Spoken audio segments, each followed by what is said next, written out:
episode of Grow's Nurture series, where we invite multidisciplinary thought leaders that expand your thinking about agri-food innovation. Today, I'm so excited to welcome Juliana Proserpio from Ecos to talk to us about designing desirable futures. Juliana is the co-founder and chief design officer of Ecos, an innovation lab and design thinking school focused on putting innovation into action.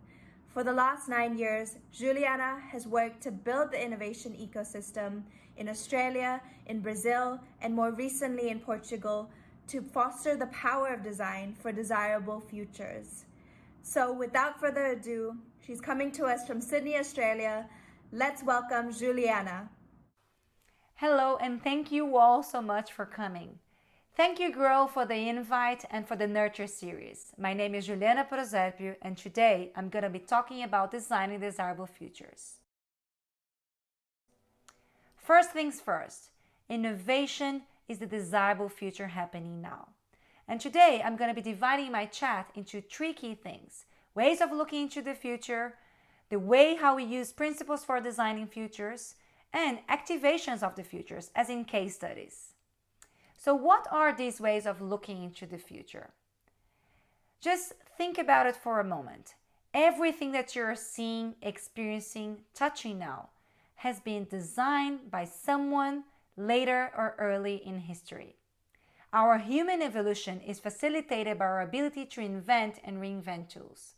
By creating tools such as farming, harvesting, and 3D printing, we're not only constantly evolving our skills, but we're also developing new skills that generate intentional or non-intentional results. And this ability to create change is what makes us designers. I like to say that we are all designers and Homo habilis, because as designers, we and humans, we are the only kind in the species that create change intentionally. And this is what makes us different than other animals, right? So design is about intentionally creating change. And intentions are the vectors that drive to the desirable future. So what are these thoughts of the future? Sometimes people think about the future in a very narrow way. For them, the future is something linear. But there are 3 ways of looking into the future. The first one is to be looking into the futures as predictions. But as predictions, we would be only replicating the past and accelerating and creating exponential ways of looking into something that is already happening now. We don't want that. And we know that the future is not linear. We are living a moment that proves that the future is not linear. No one was expecting this outbreak. The second way of looking into the future is about speculating alternatives of possibilities, even if these possibilities are minimum, from what we want and from what we don't want, and then we can prepare better from it. The last way of looking into the future is about thinking about intentional futures. And as intentional futures, we need to think about a purpose, a plan, an idea, and what is desirable by people, right? So Monica Bioskit, a futurist, says that those who control the fantasy control the future, and that dystopias become product roadmaps, and this is becoming very dangerous. You probably have been watching a lot of Hollywood movies or TV shows that are Black Mirrors, that are creating futures of division that is not what we want. And the problem with that is that we actually believe in these things, and they change our imagination and they become our roadmap. It means that these science fictions that usually are not something that we desire will potentially become the future. But by speculating, creating other alternatives, and creating an intentional and desirable path, we might be able to alter the future. So today, I'm going to be helping you to think about your startup as a minimum viable future, because you are going to be creating a vision of this future. And with this vision of this future, you can activate a roadmap for it. So usually, when we look at the future, we see a spectrum of possibilities. And in this spectrum of possibilities, inside all of these alternatives, there are things that are more plausible, there are things that are more likely, but also there are things that are preferable.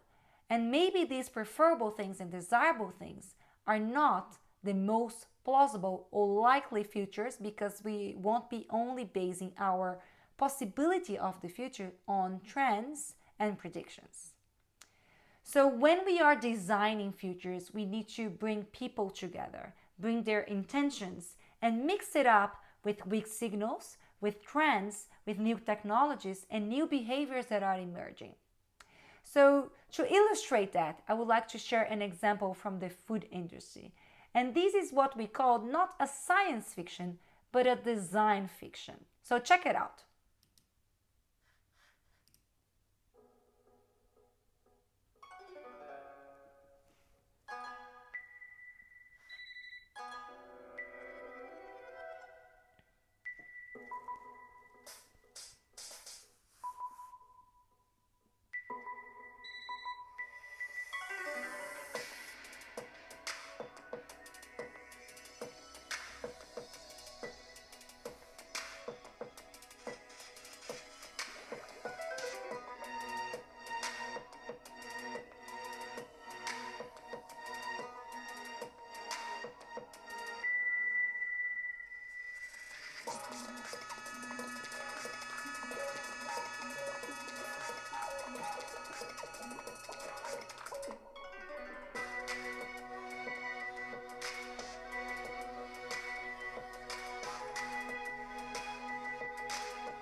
What I like about this design fiction is that they not only bring the trends and the new technologies, such as 3D printing food or actually personalizing food based on your nutritious needs, but yes, and also bringing a more desirable vision of the future, because there is the human touch, there is still the pleasure in food, there is still this social event that you go there and enjoy it.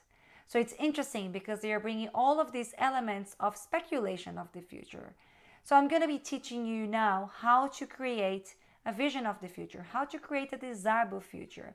If you are creating a new product, if you are creating a new food chain, if you are creating a new ecosystem for food or a new distribution model, in order to create a desirable future and a minimum viable future, you need to follow these principles. Because every time that we are creating futures, we are creating change, and it's a political act and has consequences. So we need to bring these principles. So principles for designing futures. Every time that we are designing futures, we are entering a space of privilege and also of prejudice. So when we are designing futures, we need to have ethics and diversity at play. We also need to create intentional futures from people and not only from technology. Futures always need to be emergent, and of course they would also be following trends, as in weak signals from technology and from changes in human behavior. Also, the last thing is that whenever you are creating this minimal viable product or service or new business model for your startup, think that the future is always a possibility and not only one unique path, right? So at Echoes, we have been designing multiple desirable futures for different companies, from the food systems as well. And what we learn is that there is a way of doing it, a methodology. So these methodology is based on these 4 principles: from people, emergent, ethics and diversity, and always seeing the future as a possibility. But there is an approach, and this approach starts by analyzing social needs, because then we can put people at the center of our decisions and make these futures more desirable. Then we identify emergencies of the future that being technologies and emerging behaviors from society. Then we speculate and we exercise future alternatives. We finally set the intention for our future, then we create a vision of the future. Something similar to what you just seen as this video, a design fiction.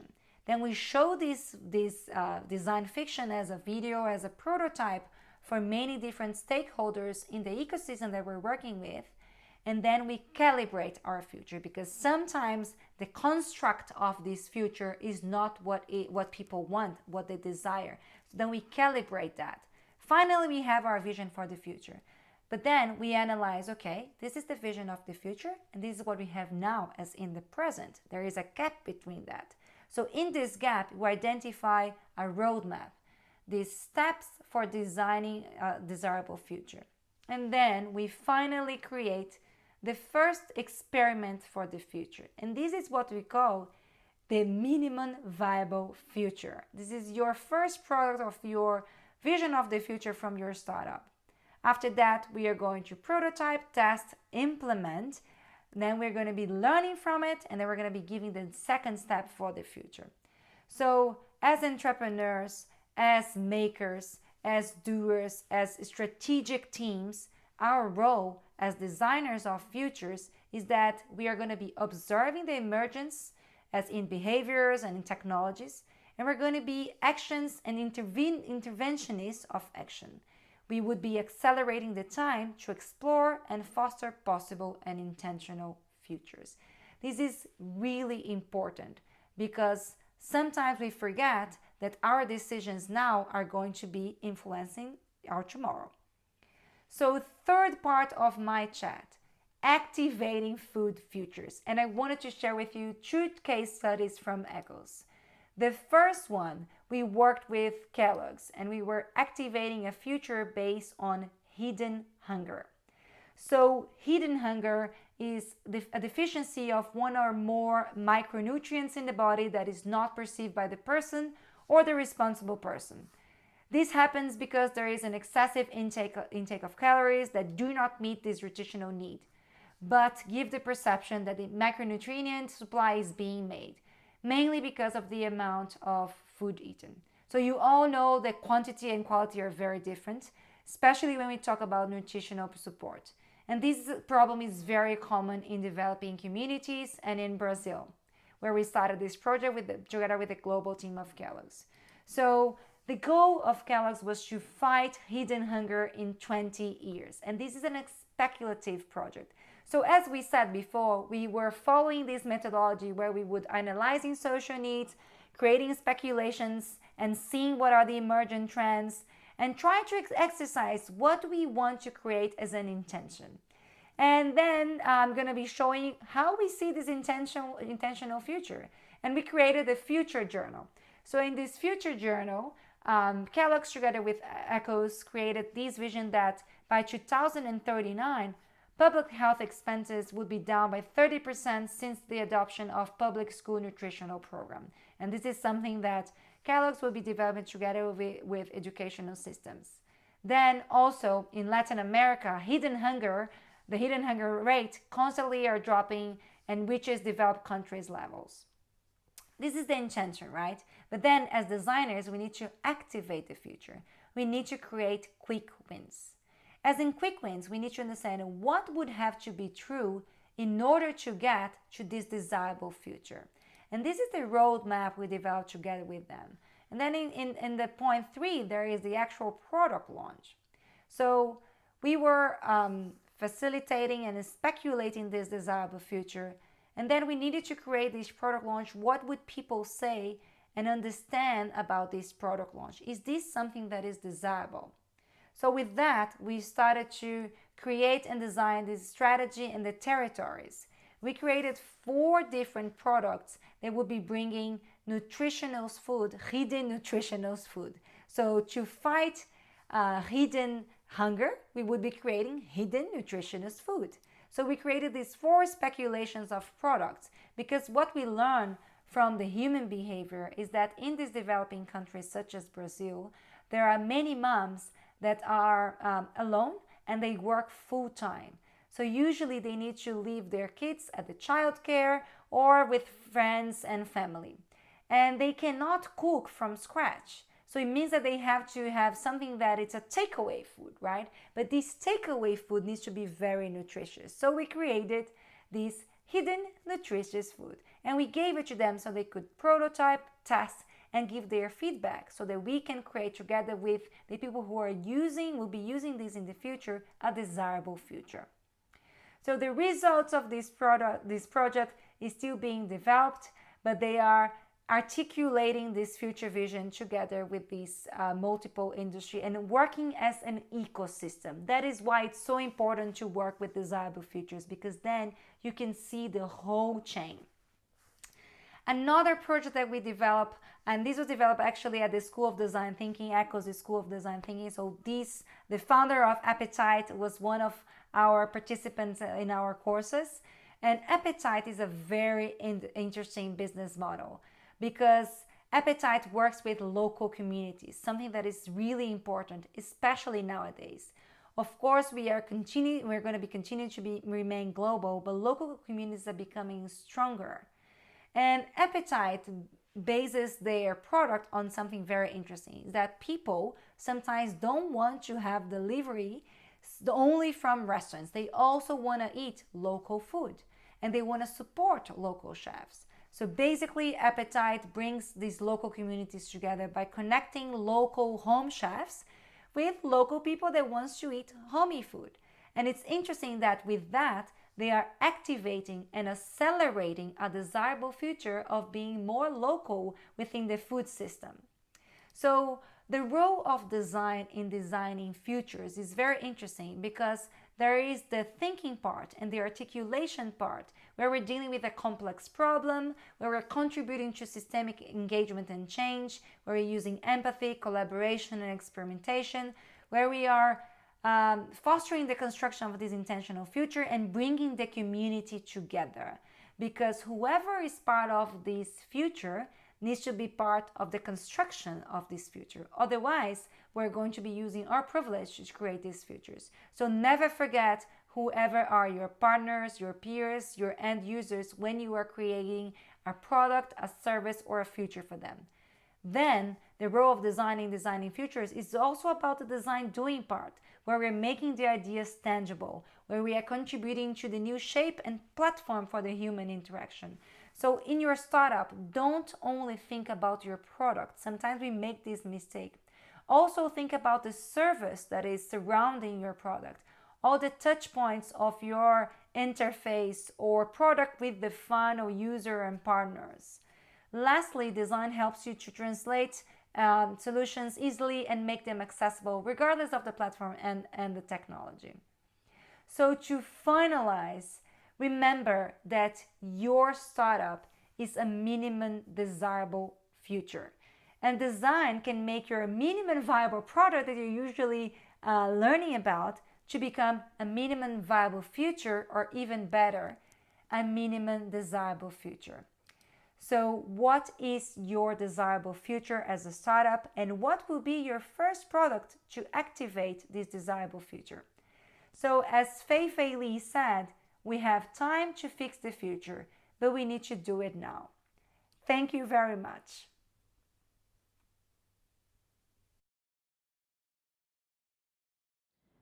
So thank you, Juliana, for giving such an eye-opening talk that really expands, your mind to just a unique way of looking at, innovation and painting our future. I especially loved hearing about the Kellogg's case study and how you worked with them to create 4 types of products around hidden hunger. I have a few questions for you. So, when we're thinking about the future, you mentioned the predictive and speculative lenses, thinking about, what are the alternatives of possibility? And different people will have different speculations about a desirable future. For instance, in food, some people believe in a future that is focused on regenerative agriculture and soil health, whereas there is, a camp of people that believe that indoor farming is really the future of going beyond soil-based agriculture. So how do we really, reconcile this clashing of different speculative lenses about the future? Look, I think that this is true that not only for futures, it's hard to get into agreement for anything, right? And especially to the next step of our generation of food, this is very important. So people would have very strong opinions on it and strong visions. But as designers, what we always try to do is to look out for the points of convergency. What are the points of agreement between these two visions? And then we're going to start building these points of agreement together. And the things that are very different, we could prototype and test and measure the impact and see what is creating more positive impact. Of course, that sometimes testing those alternatives, they might give you an answer, but of course, they might be full of biases of analyzing the data of the test that you are running. As anything, there is always the person behind it. So usually what people do when you're talking about future is to use something called collective intelligence, that is basically open that up not only for analyzing data, but also from the data perspective, what is data telling us, but also what people think. So sort of like an open innovation platform asking people to give their opinion, normal people, not necessarily specialists. What do they think they will be voting? And the combination of data with technology, with what people think, would probably give you a way forward. So even some governments are already using that. I know that the UK government has been using for a few things. And it's an interesting way to drive the path of the future in a more participative way, so that it's not only from a point of view of a institution or a person or a group of people. Yeah, no, that's such a good point about like collective intelligence and, this idea of kind of participatory design that you're talking about and involving all the stakeholders involved in like a future. And I think that's especially true for building the future of any industry. You definitely need, multi-stakeholder engagement, especially in food and ag. So my next question is, when we're thinking about innovating for the future, I can really think of kind of two ways that we usually innovate. Number one is improving, the efficiency or productivity of our existing systems and kind of product and services. So for instance, procurement software or digital farm management tools. And then in the second bucket, you have, the frontier solutions that are creating entirely new systems like, culturing meat from cells and bypassing the entire model of, animal-based agriculture, or the blockchain to create an entirely new kind of financial system. Would you, in your talk, you talked about, the principles behind designing futures, and would you say that those principles are the same in these two groups or slightly different? Do you agree that these are the two groups in which we kind of innovate in the future? I think that they are quite different. I think I agree with you. One of them is more about scaling and making what is already happening more accessible and more exponential, right? So in this way of thinking, you would be agreeing that what is happening now is good and we need to scale it and make it more accessible. And that's a very good way of looking at it. And we can create amazing solutions through these lenses. But if the other way of thinking that it's more about creating a completely new alternative of the future and disrupting what already exists and creating a alternative. It's not what is already existing in the market or in society. And then we're creating an absolutely new path. This is also a valid way through. They have different principles behind it, of course. But I guess that what we should be thinking about it's not only about investing, either if it's just scaling what's already happening or if it's creating a new alternative, is about, is this a responsible thing to do? Is it the best solution? Are we creating something that has a platform to be iterated later as well? Because sometimes when we think about creating definitive solutions, it could also be a trap, right? Because, for example, whenever we started creating all of these plastic solutions and packaging and stuff like that, it was an amazing solution at the time, but it was very definitive because there is nothing that you can do after that. Of course, you can sometimes recycle and stuff like that, but you need to think more circular, that you can improve your solution later, because what will happen and what will unfold is uncertain. So you need to be able to iterate your own path, let's say, in a way. Yeah, no, that's excellent advice, especially for the entrepreneurs in our audience who, to really be conscious about building products and services that can be iterated in a future and can adapt to, an increasingly changing future. Um, so, when we're thinking about designing for the future and using emergent trends in technology and science, how do you think we can balance the ethical implications and risks of such speculative futures with some of our human centered desires? So, for instance, we all want a world with zero malnutrition, with zero hunger, but yet there are people in the world that can't yet embrace gene editing and gene modification to create nutritionally optimal crops because it really goes against some people's beliefs and values about not meddling with nature.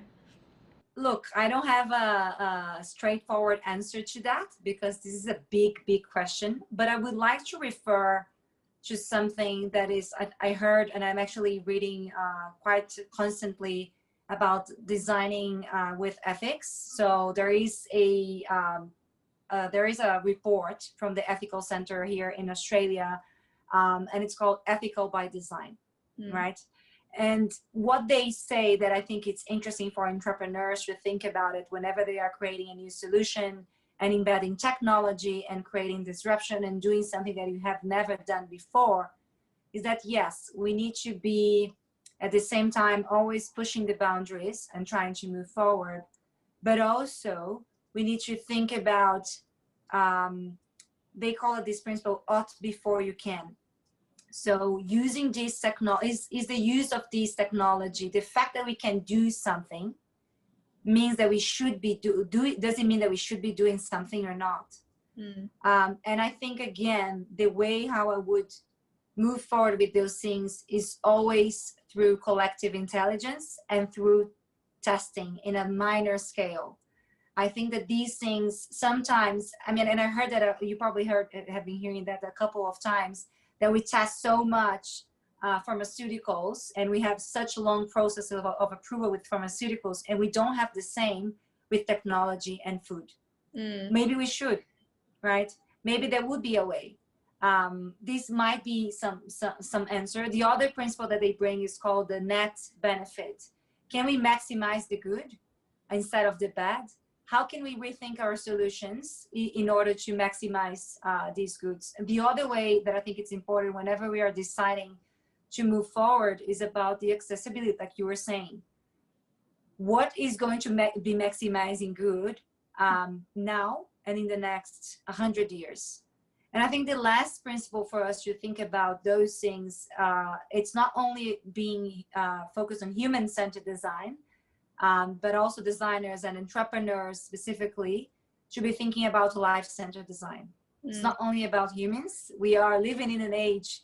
I was talking with Bruce Ma, which is an amazing designer, recently, and he was talking that yes, we are. Everyone knows that we are living in the Anthropocene, in an era where the humans are changing how nature exists. But how can we change a little bit our perspectives as humans and as entrepreneurs to be a bit more life-centered, not necessarily only about us as human beings, because we are affecting the whole world. We are seeing that now with the pandemic. We're seeing many things happening around us that sometimes we were sort of innocent, thinking that it had nothing to do with us. But maybe there is. We don't know, right?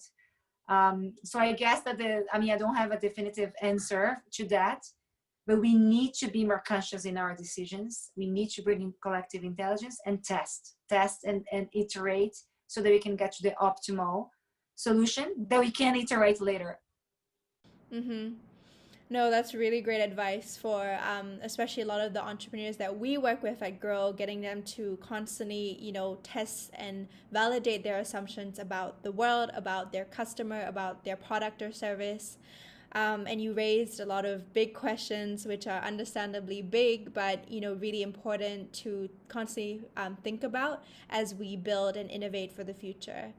So with that, I'm going to wrap up our Q&A. Thank you so much, Juliana, for being here with us today, and also thanking the audience for tuning in. Make sure that you sign up for our next talk in our Nurture series by Chintan Raveshia from Arup, who will be talking about the future of food manufacturing in cities. We'll see you next time.